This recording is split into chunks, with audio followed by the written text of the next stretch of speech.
لقوله تعالى: قالت الأعراب آمنا قل لم تؤمنوا ولكن قولوا أسلمنا.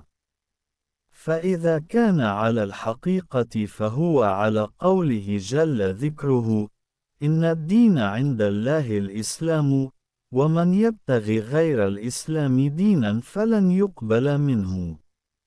حدثنا أبو اليماني قال أخبرنا شعيب عن الزهري قال أخبرني عامر بن سعد بن أبي وقاص عن سعد رضي الله عنه أن رسول الله صلى الله عليه وسلم أعطى رهطا وسعد جالس، فترك رسول الله صلى الله عليه وسلم رجلا هو أعجبهم إلي، فقلت: يا رسول الله ما لك عن فلان؟ فوالله إني لأراه مؤمنا.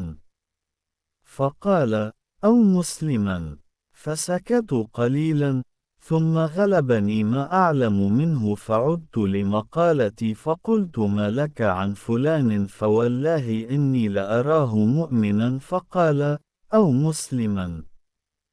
ثم غلبني ما أعلم منه فعدت لمقالتي وعاد رسول الله صلى الله عليه وسلم ثم قال: يا سعد، إني لأعطي الرجل وغيره أحب إلي منه، خشية أن يكبه الله في النار.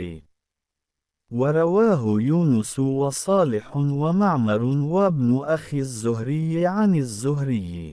اللہ تعالیٰ کے اس فرمان کے مطابق فیرابیوں نے کہا: ہم ایمان لائے، کہو تم نہیں مانتے، لیکن کہو ہم ایمان لائے۔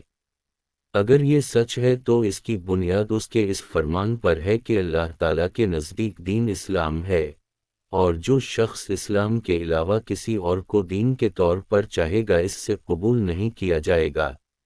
ہم سے ابوالیمان نے بیان کیا، وہ کہتے ہیں کہ ہمیں شعیب نے زہری سے خبر دی، انہیں عامر بن سعد بن ابی وقاص نے اپنے والد سعد رضی اللہ عنہ سے سن کر یہ خبر دی کہ رسول اللہ صلی اللہ علیہ وسلم نے چند لوگوں کو کچھ عطیہ دیا اور سعد وہاں موجود تھے۔ وہ کہتے ہیں کہ رسول اللہ صلی اللہ علیہ وسلم نے ان میں سے ایک شخص کو کچھ نہ دیا، حالانکہ وہ ان میں مجھے سب سے زیادہ پسند تھا۔ میں نے کہا: حضور آپ نے فلاں کو کچھ نہ دیا حالانکہ میں اسے مومن گمان کرتا ہوں۔ آپ صلی اللہ علیہ وسلم نے فرمایا: مومن یا مسلمان؟ میں تھوڑی دیر چپ رہ کر پھر پہلی بات دہرانے لگا۔ حضور صلی اللہ علیہ وسلم نے بھی دوبارہ وہی جواب دیا۔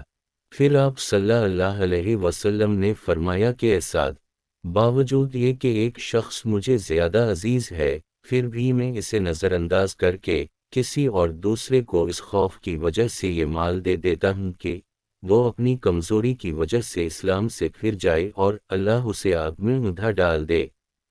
اس حدیث کو یونس، صالح، معمر اور زہری کے بھتیجے عبداللہ نے زہری سے روایت کیا۔